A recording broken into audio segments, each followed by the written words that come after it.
tonight. We've got 3 incredible hours ahead of us, a lot to get through. As we say in the legal docket, let me bring in my partners in crime and justice with me tonight to work through all of it. Ashley Banfield, Julie Grant, and Ted Rollins.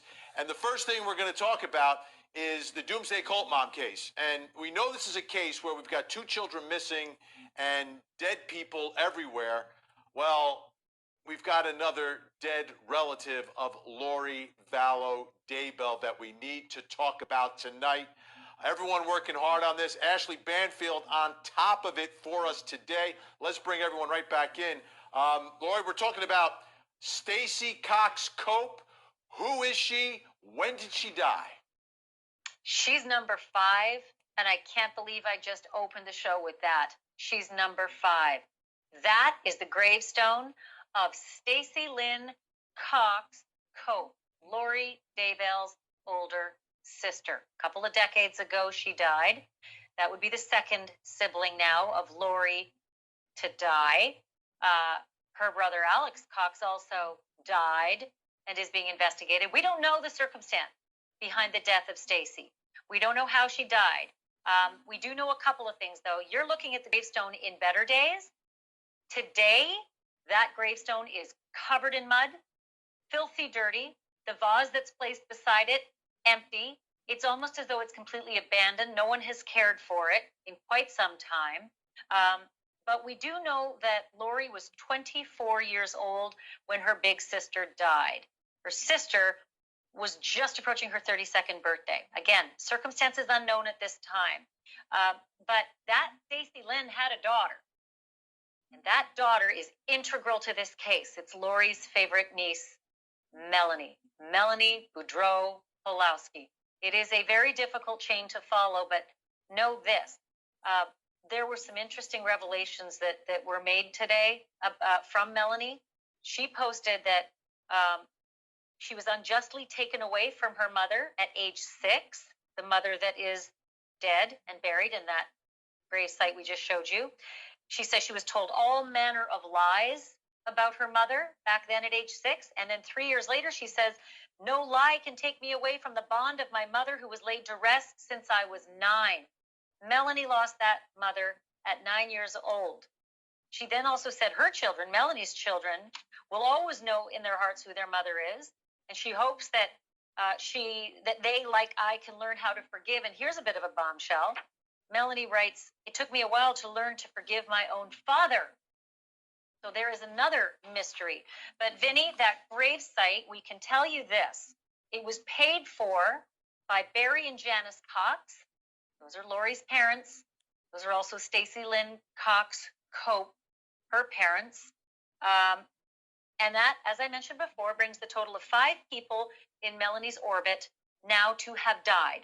Her ex-husband, Charles Vallow, her brother, Alex Cox, her now husband's ex-wife, Tammy Daybell, her sister, Stacey Lynn Cox Cope, and her other ex-husband, Joseph Ryan. Forgive me for looking off camera. I need a map, and I had to follow the map. Yeah, and we've got 2 missing children as well. Julie, I can't believe a story that is this complicated. Every night on this show gets more complicated. There's another layer that we're peeling back, and unfortunately, many nights it's another body bag that we're bringing out onto the show. Right, Vinny. Oh, you're absolutely right. And I love what Ashley just said about Melanie Boudreau Pawlowski being integral to this case, because she was perhaps the closest person to Lori Vallow besides Mr. Doomsday, Chad Daybell. I mean, so close. I mean, look at her. She even looks like Lori Vallow. It's stunning. She looked at her, and perhaps having lost her mother at such a young age, maybe she saw Lori Vallow as kind of a mother figure. I mean, I was astounded that she moved Arizona to Rexburg, Idaho at the time Cult Mom did, so she could be close to her. She lived in the apartment next door to her. And I think the smartest thing Melanie Boudreau is doing right now is cooperating with the feds, because you better believe it, they are looking closely every move she has made. And I know that she's turned over her laptop, they've searched her apartment, and there have been those accusations, which we've reported TV, that perhaps she has some knowledge about the whereabouts of Ty Lee and JJ. And we shall see what develops as this investigation continues unfolding, Vinny. Yeah, Ted, I know the circle of life. You know, we're born, we live, and then eventually everyone passes away. But all these people dying around Lori Vallow Daybell and dying prematurely, not dying of old age, not dying necessarily of some sort of illness.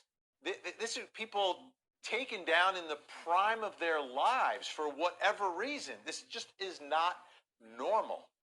Yeah, you don't believe in coincidences, Vinny. We all know that, and in this case, I don't either.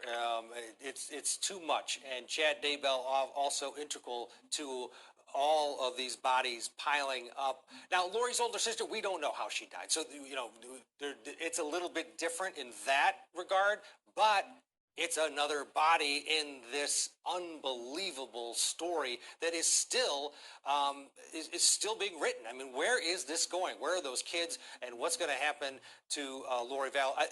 Julie brought up a good point. Melanie and Lori were as tight as can be. Brandon Boudreau said that they hung out together all of the time. In fact, Brandon loved Lori. He hung out too.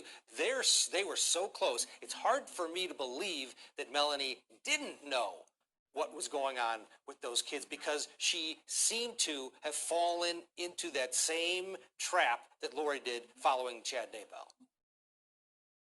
All right, as we've been saying, the big news tonight is that Lori Vallow's sister, we've just found out, died 1998. And this all came out through Melanie, her niece's post today on Facebook. And Ted Rollins, who's with us now, took a closer look. Let's take a listen.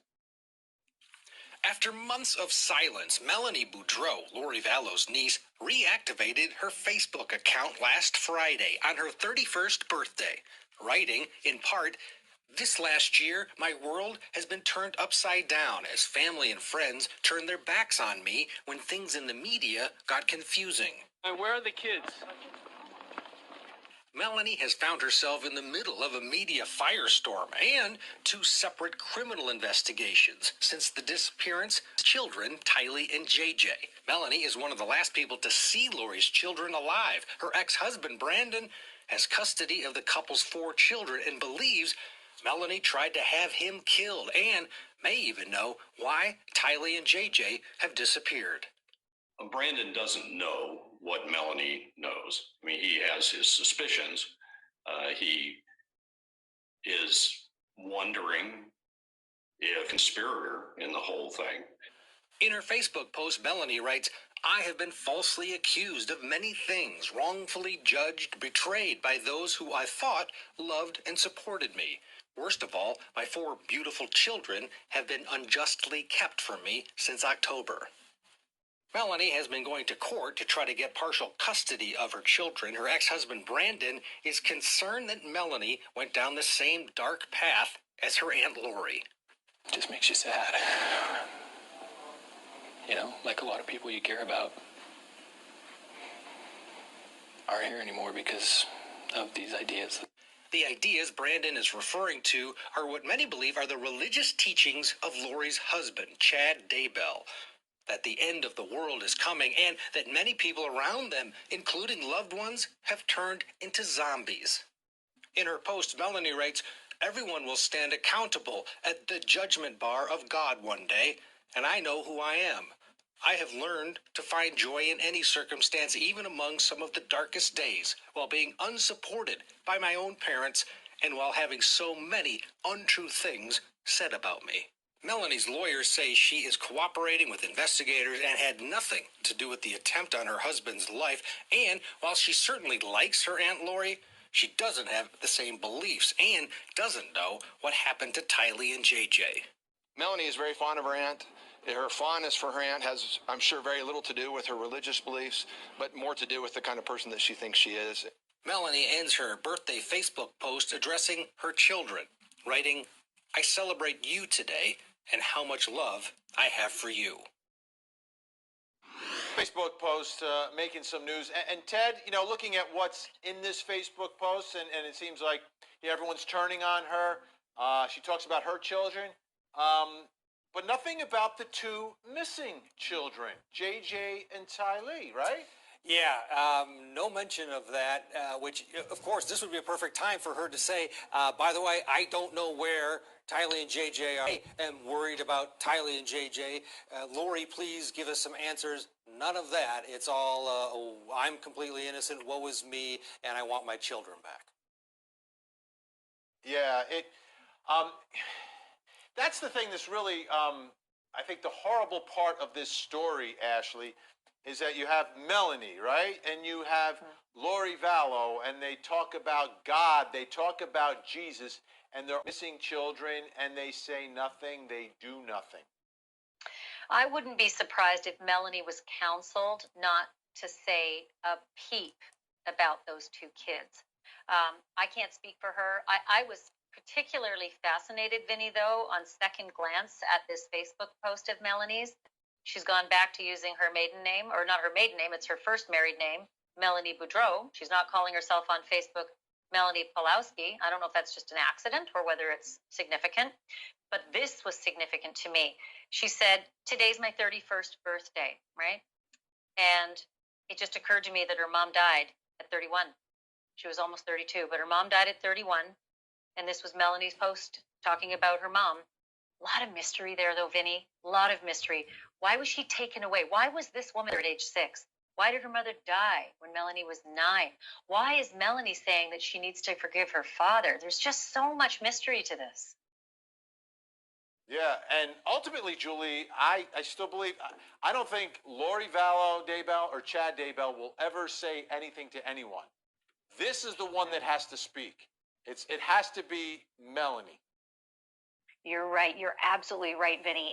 And I think the best thing doing is cooperating with the feds. And if she hasn't said everything she knows already, she better, or else she's going to wind up just like her Aunt Lori behind bars on a case. Trust me, they will find something to charge her with if she participated in this. And I was stunned to learn something new today as well, that at the time that Cult Mom was getting all packed up to move from Arizona to Rexburg, Idaho, Melanie and her brother helped her move. And it's my understanding that the private investigator that our Ted Rollins had interviewed and brought us information here on Court TV, he actually personally went and was surveilling the area and watching them and saw that Alex Cox and Melanie Boudreau left items like blankets and toys, like items that belonged presumably to Tylee and JJ, that they left these items on the street, on the curb, didn't pack them up into the U-Haul. And back to that point that Ted was just making a moment ago, an excellent point about what Melanie Boudreau didn't say on that Facebook post. I think we really need to pay attention to those omissions, what she isn't saying, what she isn't doing, what they didn't do that day that they're packing up the kids' items. Was there a good reason those items were left behind?